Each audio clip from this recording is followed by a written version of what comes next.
panel, and we've got Jay Fisher, fantastic group of speakers put together. So Jay, why don't you kick it off? I didn't do a poll for this group, but I'm sure you can handle this. You've done this many times for me. Hi, Marty, and Happy New Year to you and to everybody. I'm very happy to be able to do this.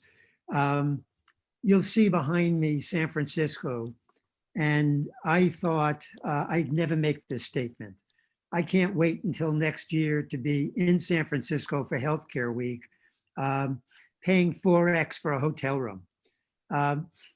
My background is as an executive, a consultant, and an entrepreneur, and currently I'm focused in digital health, starting up a company that's going to provide better self-care for people who are suffering from chronic pain. What I'd like to do is encourage people to put their questions into the Q&A or the chat, and we'll try to field those as we go.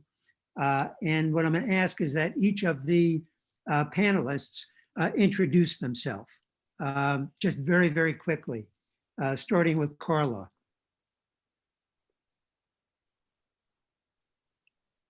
Hi, thank you, Jay. Great to be back on this panel last year. It was a lot of fun to do it in person in San Francisco. My name is Carlos Timamillo. I'm a partner at Alira Health and at our venture platform, Alira Health Ventures, which is early stage medical device investment arm, where we allocate capital to both the promising medical technology addressing unmet medical needs in large markets, as well as strategic investments that are enhance our value proposition as a service provider of assisting supporting clinical trials and bringing good technology to market quickly through technology and through data. Thank you. Thank you. Oren, 30-second intro. Yeah, hey, thank you, Jay, and thank you, everybody, for having me. My name is Dr. Oren Aloni-Charis. I am a venture capitalist with a company called Global Health Impact Fund. I'm also an anesthesiologist and an executive. And my fund is a fund that has a large network of doctors that we have aggregated, quantified and qualified a due diligence process, and we have deep ties to the medical and scientific communities so that we can really see deals early. We do early stage healthcare investing specifically. Thank you. We're going to want to dig down into that. Yazen, hi. Can you just— Hi there. Please. Yes, hi everyone. My name is Izen. Co-lead our early stage health and bio investments at Global Founders Capital, a global seed and venture fund. My professional career really has included just interfacing between biopharma providers to collect real evidence and use that information to support drug launches and commercial strategy, and started investing in digital health and the intersection of technology and biology a few years ago. And actually looking for investment partners and collaborators who have been keen in shaping our early stage innovation in healthcare and bio here. That's great. That's great. Thank you. Glenn?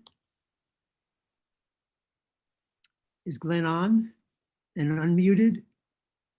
Okay, we'll move on to Mark. Mark Erdahl. Hi there. I'm Mark Erdahl. I'm the general partner and founder of the Return on Life Fund.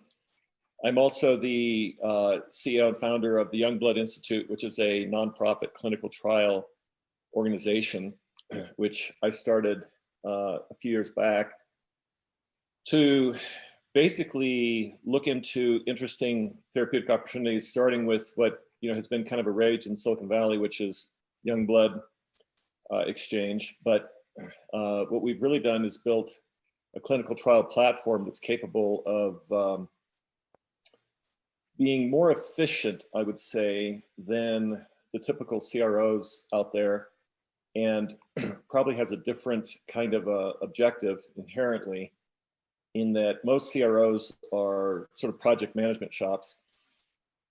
And what we do is try to learn as much as possible from kind of every shred of data that we can collect in the clinical trial process. And so we tend to collect tons of data with huge amounts of testing that give us, insights that would be hard to gain any other way. And in starting down this path, and I actually started my career with IBM Biomedical Systems. Believe it or not, IBM had a biomedical systems group years back that they sold off, but gave me sort of an interesting training ground.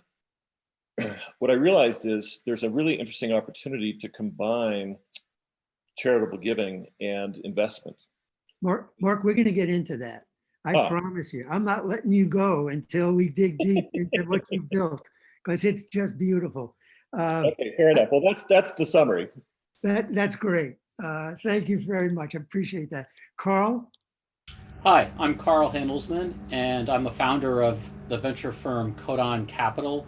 We invest in Series A therapeutic and synthetic biology startups that are solving human and planetary health problems. The way we do that is there's all sorts of discoveries, but we look for teams that can take those scientific discoveries and convert them into inventions that can solve the problems. And we really are very entrepreneur-centric in doing that, because it's the teams that actually create these impossible and very valuable solutions.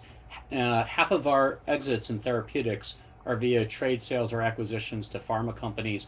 And unbelievably, these have been happening in less than 18 months for half of our portfolio. Thank you, Carl. And when Carl has a little bit extra time, he brews some good beer in his garage. So anybody in the neighborhood, might do themselves well by trying some of that out. Do we have Glenn on? Has Glenn been able to connect? There you go. Marty, if I can get some help from you, on helping Glenn link in. So we have an embarrassment of riches, and our panel has decided to take more of a vertical approach than a horizontal approach. And so we're going to start just going panelist by panelist and having conversations about some of the really neat opportunities and how they're unearthing them. And I want to start with Carlo. So Carlo, could you just, you have a really good perspective on med devices in Europe, in the US. Could you just kind of paint a broader picture for us of the space and, what you saw coming out of last year, and, what do you think is going to pick up pace in 2021? Yeah, 2020 is the year of COVID that has had a very severe impact on the P&L of global medical device players, and particularly those with a portfolio of devices and services oriented to elective procedures. Hospitals have been very busy to treat COVID patients, and the intensive care units have been overblown. But a lot of so-called elective procedures have been deferred, and this has created a lot of the dysfunction on the financial performance of these companies. With these major,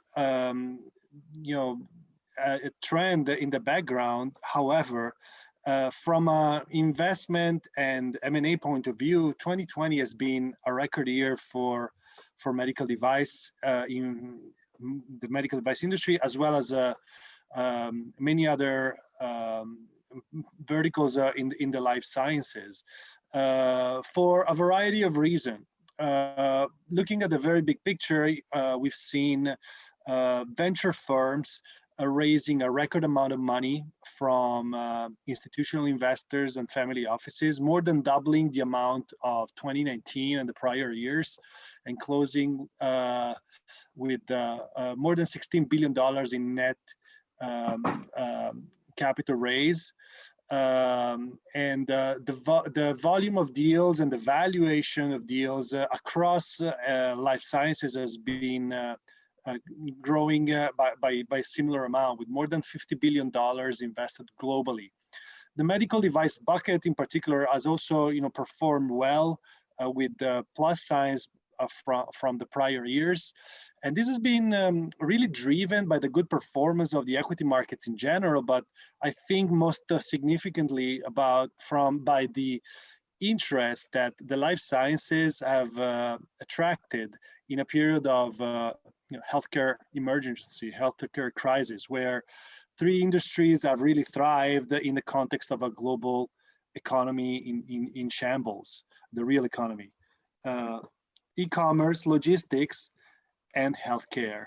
So this has really been, given a boost to the investment community and to the exits of venture-backed companies. Exits have been really strong, both from an M&A point of view. The M&A space has been really participated by the big medtech player, which just a minute ago I commented were coming across some hurdles on a financial performance point of view. This has not stopped them from being very aggressive in acquiring venture-backed assets, repeating the same volume of deal of the prior year.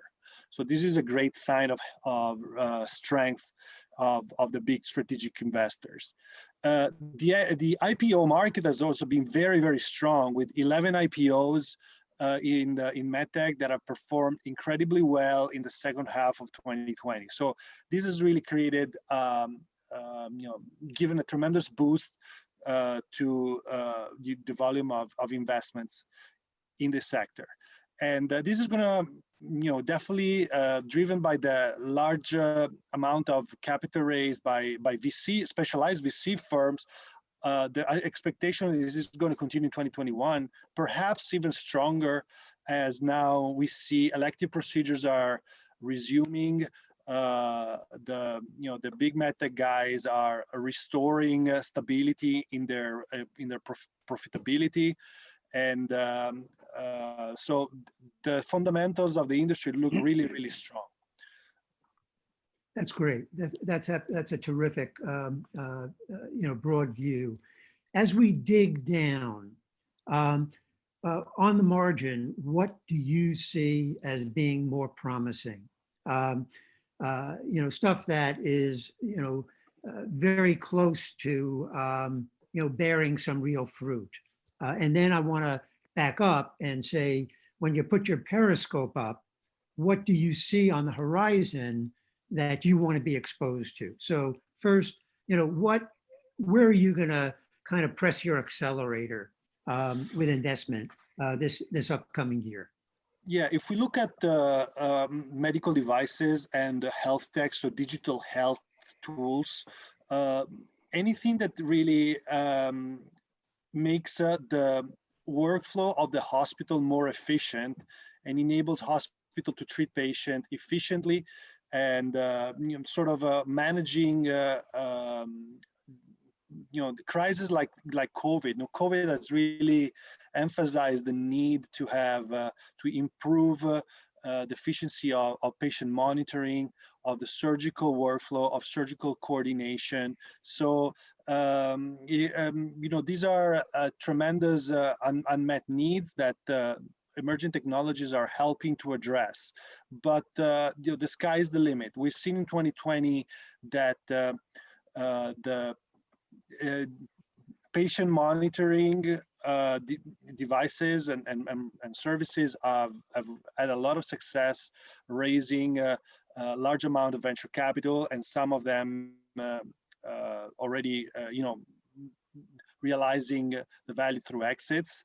I think that's going to continue to happen in different therapeutic areas, from neurology to the cardiovascular space to the orthopedic. There's been an interesting acquisition by Stryker early in January, of connected sensors that want to improve the monitoring of post-operatory orthopedic patients.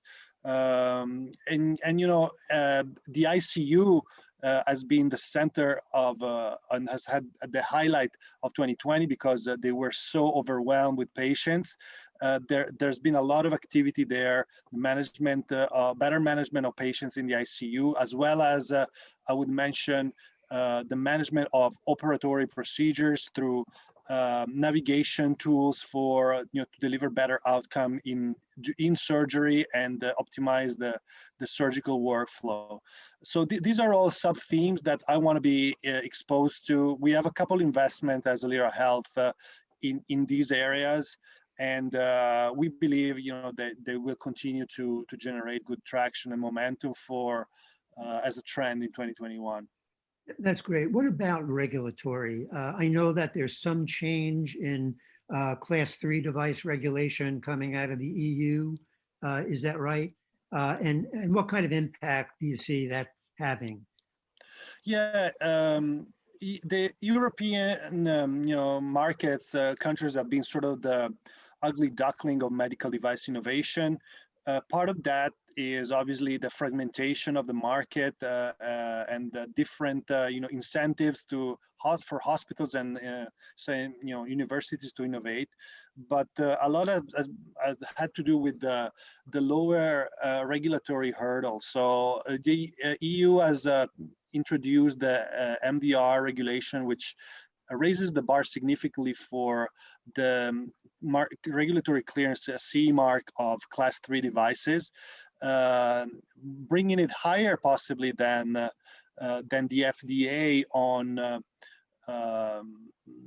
moderate risk devices. So I believe that that is may create some struggles for innovators and medical device companies in the rollout of new products in the short term. But in the long term, it will sort of provide a platform for real innovation, meaningful innovation that solves a complex clinical need to emerge also from the European market. And that's that's kind of the outlook on the MDR front, and that will benefit the industry on a global basis, because it will allow innovation to come out of Europe, as well as other territories that look at Europe as really a target market to launch new technology, next to the US, which will continue to be the most innovative territory and market. But Europe, a good opportunity for venture investments in the long term. Yeah, thank you very, very much. Carl has joined us, and I want, Carl, would you introduce yourself, and let's use that as a springboard to understand some of the neat stuff that you're doing. Do you mean Glenn? Yeah, Glenn, I'm sorry. Excuse me, Carl. Hey, thanks, Jay. Good to connect with everybody on this nice sunny day in California, I should say Southern California. A little bit of background on myself. I've worked with investors and advising family offices, private equity groups, generating proprietary deal flow. Have done probably over 100 transactions, 50 healthcare related in both the US and in Europe, and currently focusing a lot of my time on digital apps and scaling those companies in the US and in Europe. There's some new legislation, the DIGI Act in Germany, where you can get cost reimbursement with all the major payers. So it makes it a pretty attractive market, and I think the rest of the EU will follow. So look forward to contributing today. No, that's great.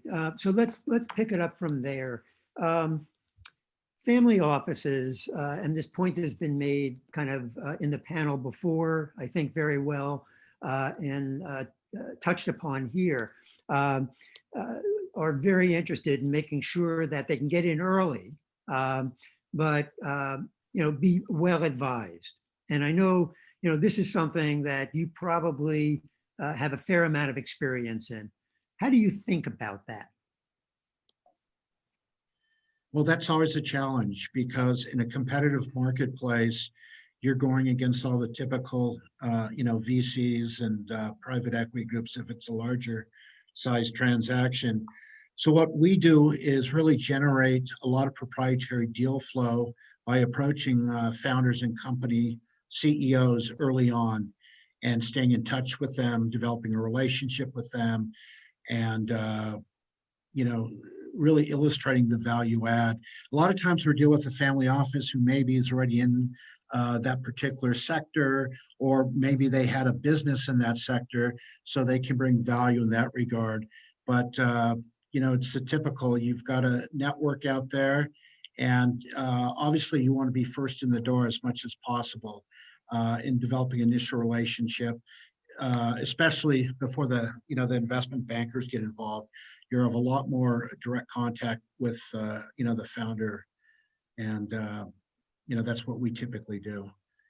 And what are some of the promising areas that, that you're looking at now? Well, I tell you, the dynamic with COVID is that nursing homes are really going to suffer the consequence.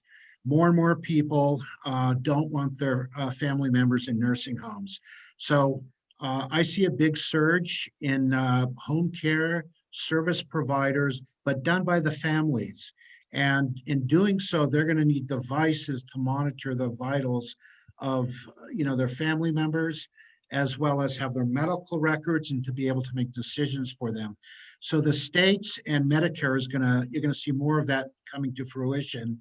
And then you're going to see a lot of these digi apps, not only just for the healthcare aspect and their medical records, but also for their trusts, their wills, that the family members have all those at their fingertips, be they, in the vicinity or, across the country, that they can better interact with the doctors and the healthcare providers. And so interoperability is a major issue, right? The fact that we have so much data, and we're all working so hard to actually glean some insight from all of that. Is that part of the thesis? Oh, definitely. It's going to triple. I think it's 1 zettabyte. The U.S. healthcare system produces about 1 zettabyte of data annually. And they said, to get our head around that, that's probably a couple of 100,000 data centers.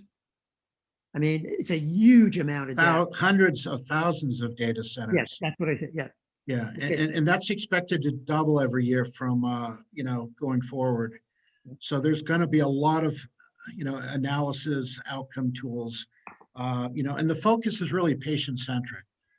So, any way they can collect data from apps to medical records to wearables, that's going to be at the forefront.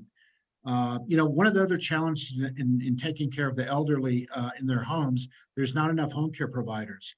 So that's why I'm saying it's going in the direction that family members are going to have to do it, and they're going to be paid by Medicaid or Medicare or whatever the state system is. But they're going to need a device to really, keep track of all the vitals and the decision making, for their family members. So, yeah. I mean, involving personal caregivers has been part of the Medicaid model, right, for quite some time. There is that option. What you're talking about is accelerating that and dignifying it and advising it. And any other thoughts about what you're seeing that is actually practical? In other words, you would take it and you would use it with one of your family members? Or are we still talking about stuff that, might be into the distance? No, we can do it currently. You can monitor a lot of their vitals, have their medical records. Hey, Glenn, can you adjust your camera so we can see your face? Oh, I'm sorry. Yep. Can you see it now? Thank you. Yeah. So it's already happening. It's not only happening in the US, it's happening globally. Because there's a shortage of these healthcare service providers. So, and it's huge. I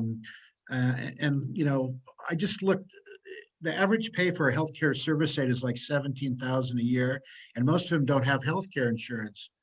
So it's really a challenge. And, in certain ethnic communities, they're doing it already. In the Latino community, it's huge. And in some of the other Filipino and Chinese communities, they're taking care of, their elderly parents and so forth. But they're going to make all the decisions for them. And some of them are in the vicinity, and other times they're, far away, and, maybe they hire a live-in to live with, with a family member. But they want to know more. They've got to monitor, and make decisions for them. So we're going to see more and more digital apps in that regard. Yeah, that's great. Other areas that, you think are particularly promising that might not actually be on top of the radar screen for many of us? Um, Well, one thing I do know is people are starting to look at doing more analysis, let's say with Alzheimer's. And they've determined that, it's a long onset for the disease, that you could probably do some preventative measures and get diagnosed, in your 30s and 40s, that you can plan accordingly. But unfortunately, there's not enough companies, healthcare providers, who are screening for it. But it's a multi-trillion-dollar industry. What's happening, but we just don't have all the mechanisms to diagnose early on for Alzheimer's. So I think there's going to be a lot of opportunity in that sector, because it's going to be a huge cost to the healthcare system as well as society. Yeah, that's great. Thank you very, very much. I want to turn to Oren, and Oren's focused in a different part of healthcare. Oren, please, let's talk a little bit about what you're doing and how you're doing it, because you have a very interesting model. Thank you, Jay. So our model is really interesting. My fund is founded by clinicians and run by clinicians. So we are taking a very prescriptive look at the clinical aspects of companies before we actually move into the business and financial risks. And we think that's very important.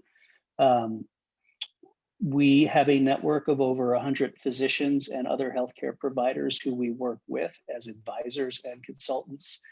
And by doing that, we recognize that within medicine, every specialty is its own silo. So we talk about healthcare as one large silo, as opposed to, say, tech or retail, but really healthcare is multiple silos, and each of the silos, cardiology, orthopedics, neurology, has very, very deep, needs for expertise. The idea that we approach it with is by finding companies early, and by early, I mean Series C, Series A, maybe even a little bit B, but before they've gotten their market validation. So a lot of times in healthcare, people say, yes, I like to invest in early stage companies. When they have $1 million in revenue, I'll talk to them. And in our view of the world, that's a late stage company. That's a company that already has market validation. But my fund and my network collectively can create that market validation by understanding what they're doing, understanding the science, understanding the clinical integrations, understanding the customer or the patient, the payers, and all things in between. The doctors really are both the alphas and omegas in the relationship with healthcare. I like to think of it, if we were to draw an analogy, of the fund itself is Sherlock Holmes and Watson, and our doctors network are the Baker Street irregulars. They're out there on the street, connecting one-on-one with patients and their experiences. And we get tremendous deal flow through these activities, as well as tremendous insight. The other thing that's very important is you have to have contact with the major academic institutions and the major accelerators, because the goal is to see these deals early before larger institutional investors can come in, before they become, we were talking about earlier about the competition for deals. And the best way to not compete is to be first in line and to see things before other people can see things. And that's been a real value for the companies we've invested in. We don't have a specific area within healthcare that we like to look at. We're specifically, my first fund is digital health and devices that have some digital component. But we like to be agnostic throughout healthcare, because we think that having a wider purview allows us to bring in the best deals to the fund. This is Marty again. Yes. There must Hey, be Marty. some sort of a filter you use ahead of time. Maybe all of your deals come from in-network? No, well, we have a very large network of doctors, but we also have a very large network of collaborators from places like Stanford and UCSF and the Cleveland Clinic and the Mayo Clinic and the Texas Medical Center. It's about having been in the field and having doctors currently in the field right now. So most of your deals come in-network. They're from people that you know. Yeah. right? Oh, yeah. Because Most of them what reward we found is, introductions.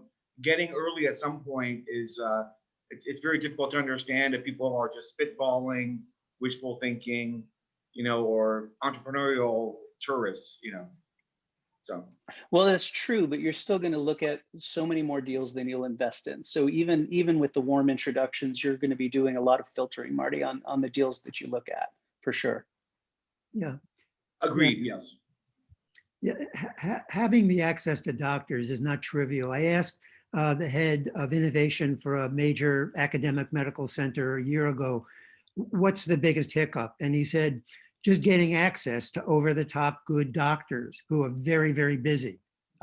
Trying to put a couple of those people together, could take in and of itself months. And during COVID, you might as well make that years. So help us understand, could you give us kind of a day in the life of, one of your deals, something, that you could shield or, talk with us about, more openly, so that we could understand the kind of better mousetrap, that Terrific. you discovered. Yeah, so I'll give you an example of the deal we just made an investment in. So first, our fund likes to take the lead on investments when we can, and we like to get board seats. And what I didn't speak about earlier is the post-investment strategic benefit that a network like ours has. I'm sure the audience could appreciate that, but we've engaged pilot studies and clinical trials and relationships and access into hospitals and doctors' offices. And I mean, you name it, consultants, we found, medical personnel for them. It's, all of those things become very valuable. So we recently invested and led a deal in a company called Elucid Biology. It's a artificial intelligence company that takes coronary CT angiograms of both the carotid arteries and of the coronary arteries, and can actually determine what the plaques look like. So to give you an example, if you have carotid artery disease, which is the artery in your neck that goes to your brain, you're at risk for a stroke at some point. But the way the conventional wisdom is today, if you have not had a neurological event and you have less than a 70% stenosis, the doctor will follow you. But implicit in that statement is that there are people who are less than 70% stenotic who will have strokes. And of course, a stroke can either be devastating or lethal.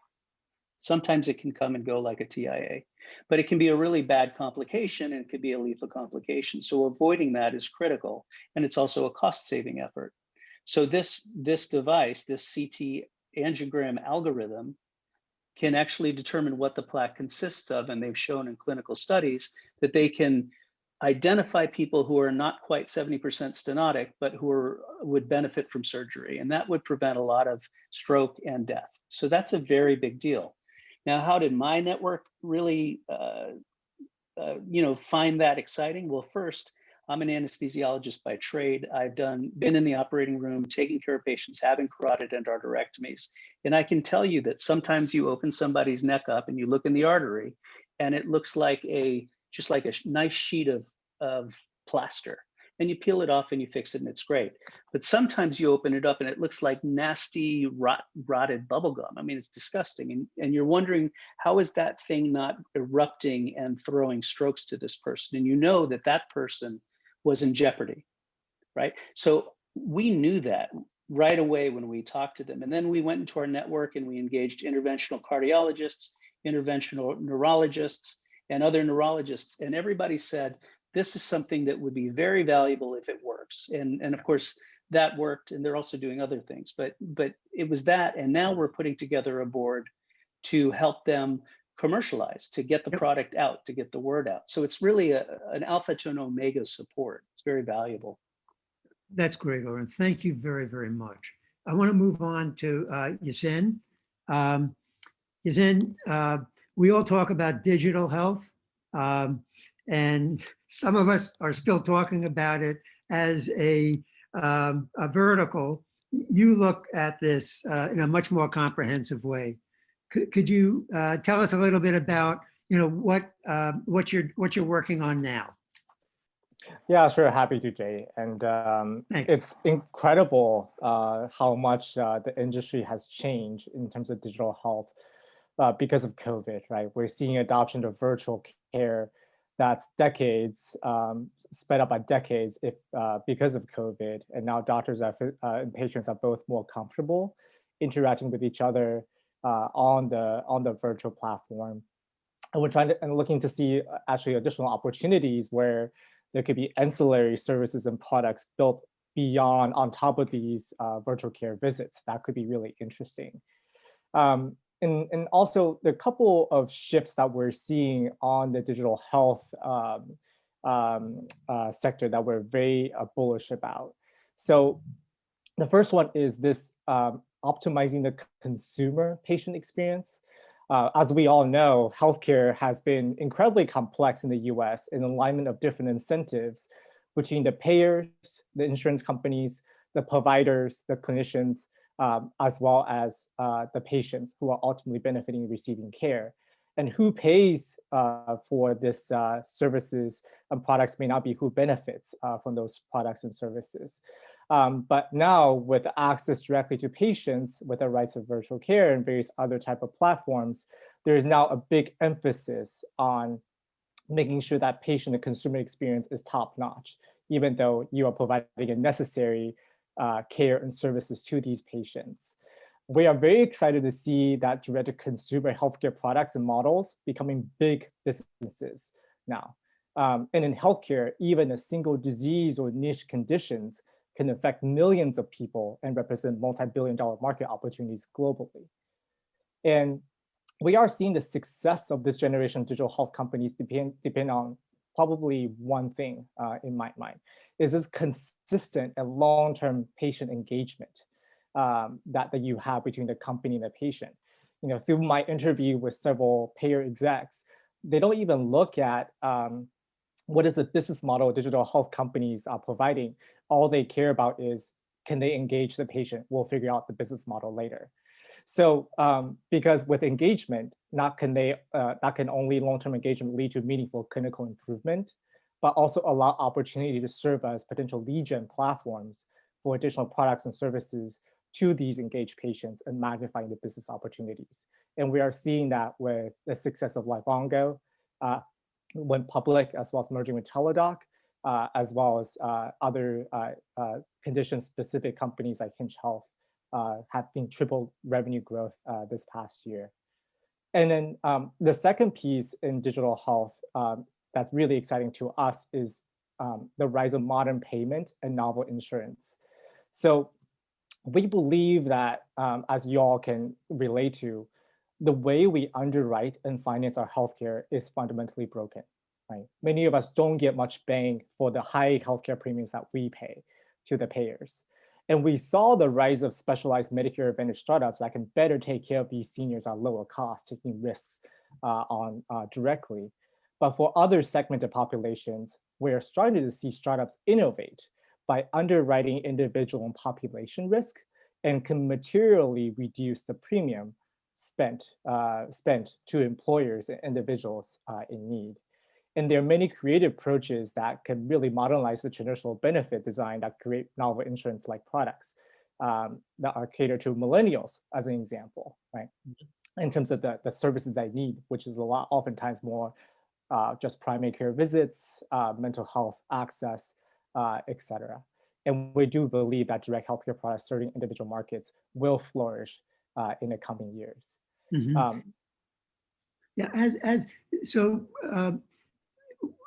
It was a point was made on a previous panel about a disproportionate amount of healthcare funding, right, coming out of each coast, and probably just a couple of cities on each coast.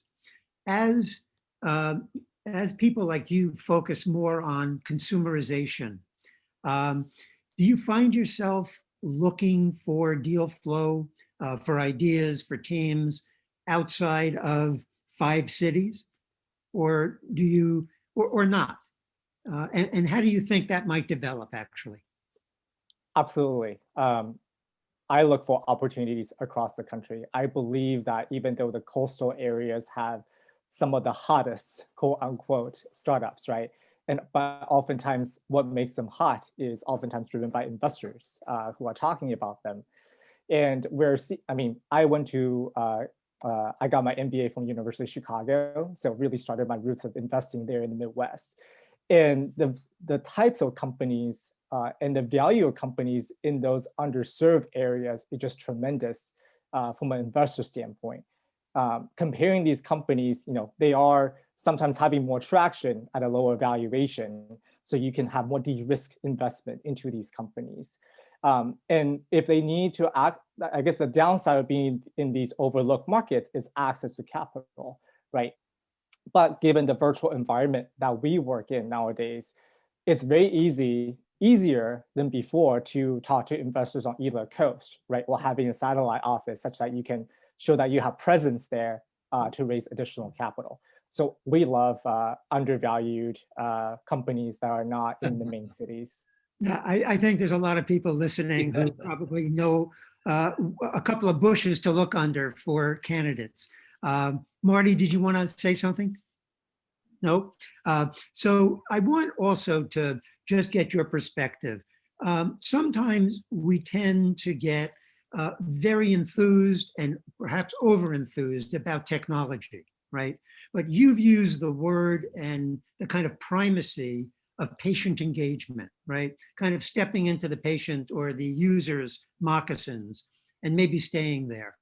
How do you come up for air and kind of blend the best application of technology with, kind of a human touch? Or is that not part of the equation? I think that absolutely should be a part of the equation. Technology, in my mind, and I think a lot of people's mind, it is a tool to an end, right? We're using technology to access patients, using technology to provide better care. But in the end, what matters is that those cares are materialized and those patients' conditions are improved. So we really see technology as a tool that can increase patient engagement through this virtual care access. But ultimately, what's meaningful to the patient and to the healthcare ecosystem at large is that engagement translate to clinical improvement in whatever they want to get access to, and improve health outcomes and ultimately reduce costs. And that's really what ultimately I see the role of technology going into play. And if I can just make another correlation or transition into how we see a lot of these AI technology, the prior panel actually had a great discussion about every company's AI nowadays, right? And how do we really distinguish good versus bad? And that's absolutely correct. I mean, we are influx of AI startups, but when you look really deep down into the hood, people call Excel formula AI now, a rule-based formula to anything from generative neural networks, right? The cutting edge side. So how do we really distinguish what's value add is looking at what are these technologies translating to in terms of clinical care and clinical improvements, and whether those endpoints are really validated. And we see that in really the drug discovery space as well. I mean, with the two generation shifts that are hitting some more interesting inflection point at the same time in biotech. Since 2001, we saw the pharma take its special sauce to outside of services businesses like CROs, and it will accelerate much more rapidly.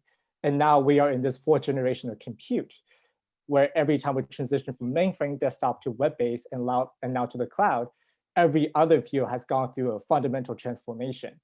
Cloud computing really renders the structure, the scale, and the scope of pharma data obsolete. And it creates an opportunity for innovators to bring a new approach to data and allow them to leapfrog the traditional pharma. So we are seeing the rise of AI applied to the biopharma industry over the past 5 years. And you're right, the panelists were right. There's so many of these, right?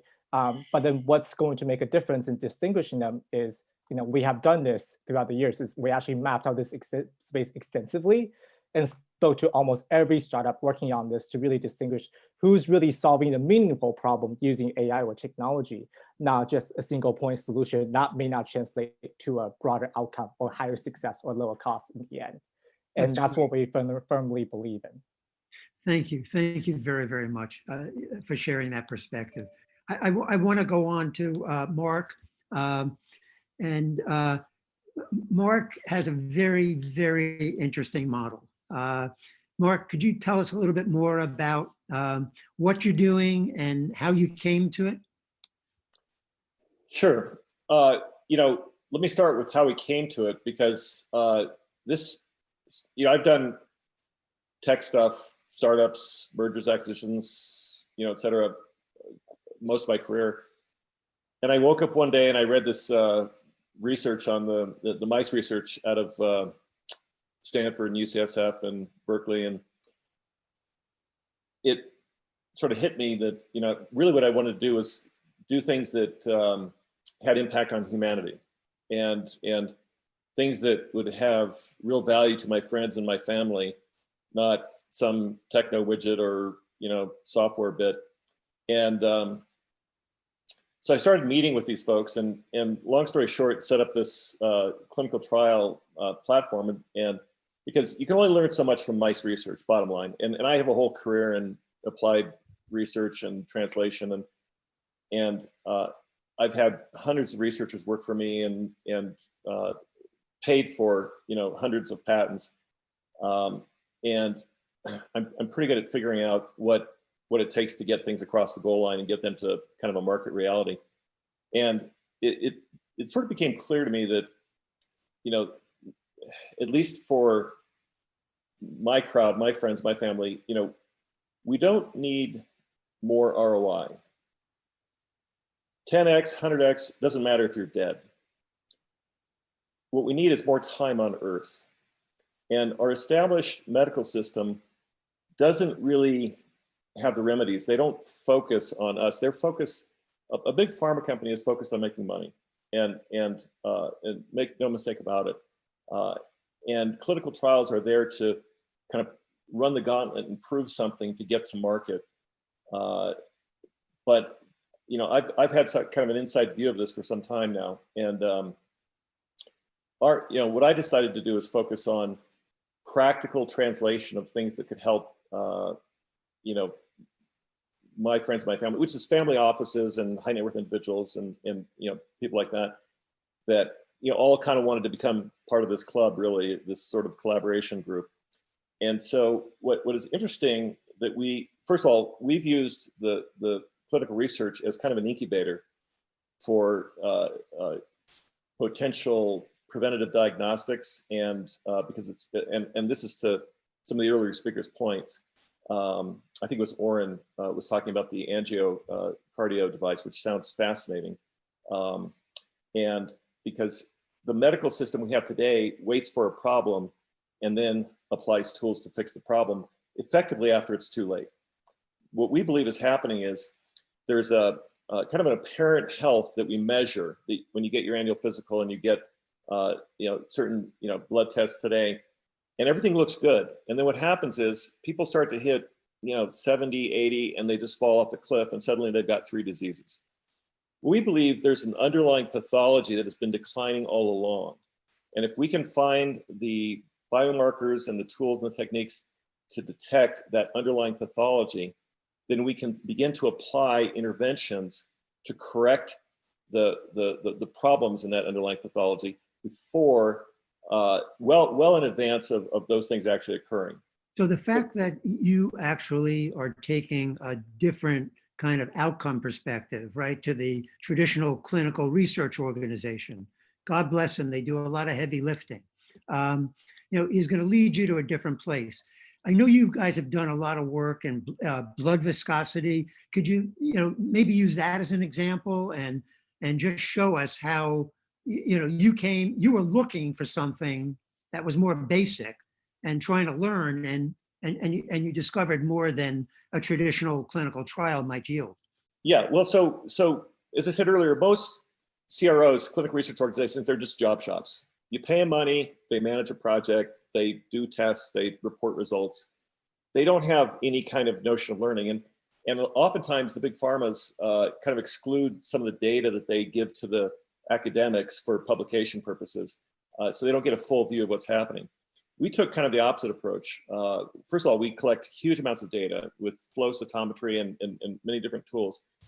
But we had an interesting, kind of a different approach. We hired, because of the nature of plasma exchange, that's our first clinical trial in the Young Blood Institute. And I'll come back to the Return to Life Fund and the spinoff of that. But we happened to hire a bunch of nurses who had worked on a prior study on Alzheimer's, which had not been published at the time, and it hasn't been published yet, but has reported a 61% success rate in stopping the progression of Alzheimer's. Now, why is this not earth-shaking news? Because it's not a pill, it's not a patent, it's not something that big pharma can promote. It's a Spanish company that's been in the blood business for decades. They're the original developers of plasma and blood fractionation, and it doesn't fit the biopharma venture exit model per se. But in any case, we hire these nurses and we have a different model also for our clinical trials. We partner with private care physicians. So rather than go through a big hospital bureaucracy, we can control the IRB and the protocol, and we pay the investigators. And then we partner with private care physicians to make them what we call sub-investigators in our studies. And this is something I'd like to talk to Oren about at some point, because there's a very interesting synergy and match with what we're doing. But the idea is to enable the private care physician who knows his patients or her patients and can provide input data. But we also give our nurses freedom to think and speak. Nurses have amazing amounts of knowledge and information. So we just gave our nurses iPads because they were telling us stories about people being cured from Alzheimer's. And I said, was any of this in the clinical record? They said, no, they don't care what we think. And I said, Gloria, go down and outfit yourself, trick out an iPad, and give every nurse on the team an iPad. And anything you see that you think might be interesting, we want to know about it. First thing we got was a picture. Okay, we've got about 7 or 8 minutes, so if we can answer the questions that are being asked by the audience. Okay. Well, bottom line is what we discovered is that blood thickens with age. Blood thickens with age and it gets stickier with age. And the reason we know is because we saw the output. The first patient we got a picture from the nurse of the output bag of plasma, which looked like a bag of old oatmeal. The second and that patient reported having the best sleep of his life. He happened to be a friend of mine. And I said, well, Jim, if you're not pushing around all that sludge, it must be easier on the engine. Well, the second patient, which is his wife, came along and we got a picture of a blood clot in a machine. And my friend Jim said, well, she didn't feel any different. Yuko didn't feel any different. I said, well, how does she feel about not having a stroke? And so you can think about, we start out with thinking about plasma exchange as an autoimmune system or immune system reboot, because that's what's been used historically for the last 30 years. And we discovered there's a whole new avenue in cardiovascular, and this stuff is like liquid plumber. And if you can use Oren's device to preventatively determine that you've got plaque buildup, we can use plasma exchange as an example here to flush out the system and potentially avoid 1.8 million stents per year and 500,000 open hearts with just good preventative practice. But we also have a preventative diagnostic for Alzheimer's in a minimally invasive blood test that has a high degree of accuracy that we're working on translating with a Japanese company that developed it. Thank you, Moore. I just want to make sure that we have time, to address some of the questions. Thank you, Yeah. Carl. I'm sorry, Carl. Can we talk a little bit about what you're doing now? Sure. Yeah, I think the most exciting things that I invest in are actually a no-brainer for someone who's in my situation, which is reinvesting in serial teams that have been very successful. So I had a great exit from a company named Flexus. It ended up being over 30x. The company was bought in 14 months by a large pharma company from the Series A where I invested. And they spun out a company and then they started a new company. So I invested in that team. Who wouldn't? And I've got another group where I've invested 4 different times. We built the syndicate, the investors very differently. First time it was a typical venture round. Second time it was all angels, and we were able to exit very quickly in a way that allowed I love it when the entrepreneurs and the lower people working in the company or their stock options to make them millionaires. I still get my cash on cash return through carried interest, and it's great for my LPs. So that's investing in serial entrepreneurs. Gwen said something really cool about synthetic biology, and it's based around this idea that it's actually predictable scientific discoveries. And she mentioned the synthetic microorganism, and that was something that was totally predictable. And what wasn't predictable, and I followed it because I was always looking, what would be the application? And I never found one. So the businesses that are enabled by fundamental breakthroughs are not always obvious. And I invested in Jennifer Doudna, just won the Nobel Prize. I invested in one of her first CRISPR companies, and they've been able to find things because it was such a breakthrough. So that's how we hunt for things. It's an open network. We're a small fund. We like the most productive group in the history of pharmaceutical drug discovery. Is a startup team, the same team. I've invested across 4 companies. The last one in the Series A, they have huge aspirations, these entrepreneurs. So we brought in some hedge funds into the Series A because they're going to need to raise more money to have that vision. And then just finally, I'm just so grateful, and it's really sustained me through the last year. And we're at the beginning of the end, which is these fantastic new vaccines. So the biotech industry and the pharma industry has reconfigured. We're doing everything faster and better, and the scientific stuff that we can harvest now and put on even more experienced teams that we've ever done. And I've got teams in Austin, everywhere. The sun never sets on these startups. They're working with everyone. And we're solving the basic problems of human health and planetary health. So stay tuned. The stuff we've seen so far out of biotech investing is just going to get better. Thank you. Thank you very much. Marty, how much more time do you want to give? It'd be great if we can get some closing comments. Yeah, let's do. Okay. Carlo, you want to give us 20 seconds on, to close it out? I think we're very privileged of being in the business of healthcare, with huge amount of institutional capital being in the accounts of venture firms, and a strong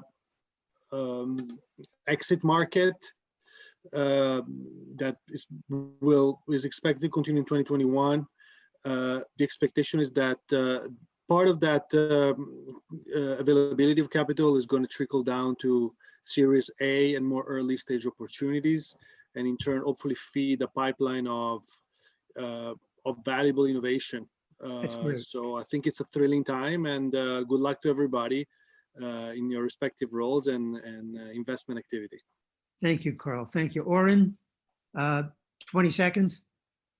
Yeah, thanks, Jay. I guess 2 things I'd like to leave you with. One is that there's no reason to invest in healthcare by yourself. Work with experts.